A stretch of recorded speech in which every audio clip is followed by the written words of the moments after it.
Pitanje poreznog opterećenja je danas manje važna tema, jer se u zadnjih nekoliko godina doista puno napravilo na poreznom rasterećenju i jako nam je drago da je do toga došlo, smo postali atraktivni kao zemlja za ulaganje, baš zato što investitori znaju da će platiti manje poreza, da će njima ostati više od njihovih ulaganja.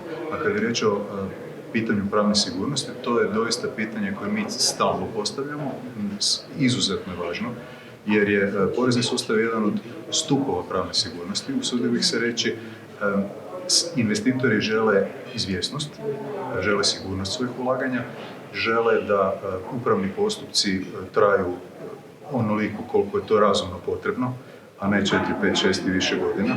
Nažalost, sam imao iskustva s našim klijentima da su neki postupci trajali po 10 godina. Većina toga završi na Upravnom sudu. Morali bismo još dosta ulagati u to da se poveća razina pravne sigurnosti. Kažem, napravljeno je dosta, imamo pomake, možemo mjeriti te pomake u odnosu na situaciju prije 5 godina, a pogotovo 10 i 20, ali evo, pitanje pravne sigurnosti za mene je jedno od najvažnijih pitanja u bavljenju poreza.